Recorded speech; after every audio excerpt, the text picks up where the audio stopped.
अस्सलाम वालेकुम दोस्तों, कैसे हो आप सब लोग? ठीक हो, खैरियत से हो? मेरे साथ इस वक्त मौजूद हैं हमारे सीनियर जर्नलिस्ट कासिम जमशेद साहब। और आज कासिम जमशेद साहब बड़े मुश्किल से हमें मिले हैं। इन्हीं से पूछ लेते हैं इस वक्त इस्लामाबाद की इलेक्शन की क्या सूरत हाल है। 8 फरवरी को लोग घरों से बाहर निकलेंगे या इस वक्त इस दफ़ा टर्न जो है वो टर्न ऑफ बहुत मामूली सा दिखाई देगा।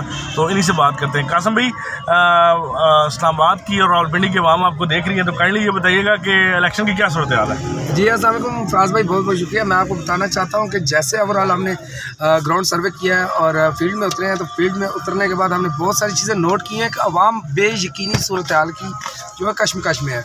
मेरे ख्याल में टर्न आउट बहुत कम रहेगा, क्योंकि अवाम का इत्मीनान उठ चुका है और अवाम को ये भी पता है कि ये इलेक्शन नहीं हो रही है, सिलेक्शन हो रही है। और सीधी सी बात है कि चाहे वोट किसी को भी डाला जाए, बड़ों ने फैसला कर लिया है कि हमने किसको सिलेक्ट करना है, जीतना उसी ने। जी मतलब यहाँ पे पाकिस्तान में इस दफ़ा भी बड़ों के फैसलों से ही ये फैसला होगा कि कौन हमारा नेक्स्ट वज़ीर आज़म होगा। और मैंने ये भी देखा है कि जैसे तरीके इंसाफ के बानी को सज़ा होगी, उनकी अहलिया को सज़ा होगी, तो क्या उनकी अहलिया को जो सज़ा हुई है, जो तरीके इंसाफ के बानी को सज़ा हुई है इमरान खान साहब को और शाह महमूद कुरैशी साहब को, क्या उनके लिए कोई रिलीफ नज़र आ रहा है इलेक्शन से पहले या इलेक्शन के बाद?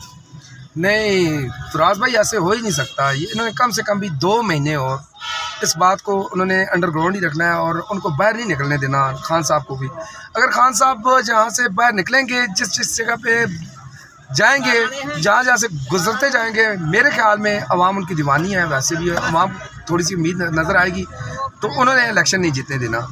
तो इस हवाले से अगर देखा जाए, पूरी ग्राउंड रियलिटी को अगर आप पूरे एक सिनेरियो में बंद करके देखा जाए, तो आपको समझ आ जाएगी कि बिल्कुल खान के दीदार के लोग अभी तक दीवाने हैं और काफ़ी सारे सपोर्टर हैं उनके, बहुत ज़्यादा नून लीग के भी हैं, ठीक है, मगर जितनी मेजॉरिटी है वो खान साहब की है।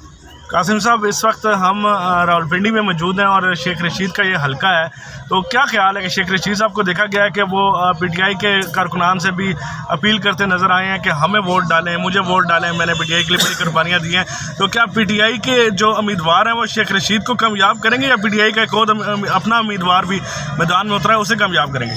जी फराज भाई, बिल्कुल आप ठीक कह रहे हैं। जैसे कि आप देखें ना, पाकिस्तान की सियासत क्या है, कुछ ख़ानदान हैं, कुछ लोग हैं, कुछ अफराद हैं जिन पे पूरे पाकिस्तान की सियासत गर्दिश कर रही है। ऐसे ही देख सकते हैं आप मौलाना फजल रहमान साहब को, शेख रशीद साहब को, चौधरियों को, ये सारे के सारे एक ही हैं। इन्होंने अपने वहाँ पे मुफाद देखने हैं, इन्होंने पार्टी की ना लोगों के नज़रियात देखने हैं ना कुछ, बस इन्होंने वही फैसला करना है जो ऊपर वाला ने कह दिया है। उनको इन्होंने कह देना है कि भाई जी हमें सियासत में रहने दे, बस इसके अलावा कुछ भी नहीं है। बाकी अगर आप पूरा देखें ना, रावलपिंडी की आवाम भी अब शेख रशीद साहब से काफ़ी पसंद हो चुकी है। कासिम साहब, वज़ीर आज़म कौन आ रहा है ये बताएं। ये ऊपर वाले ने जो फैसला किया है, जो मेरा नज़रिया कह रहा है, जो मेरे सोर्स कह रहे हैं कि जनाब फैसला हो चुका है। जो पीपल पार्टी है वो अभी भी इसी चीज़ पे इत्तेफाक कर रही है कि शहबाज शरीफ दी बेस्ट वज़ीर आज़म। मतलब पंजाब में मरियम नवाज शरीफ साहिबा जो है वो सीएम के ओहदे पे, मरियम नवाज चीफ मिनिस्टर पंजाब होंगी, यही कहना है आपका? यही है। तो दोस्तों, ये बड़ी खबर दे रहे हैं हम कासिम जमशेद की जानिब से कि इनके मुताबिक मरियम नवाज जो होंगी वो चीफ मिनिस्टर पंजाब होंगी। तो कासिम साहब, बहुत शुक्रिया आपका, आपने हमें टाइम दिया।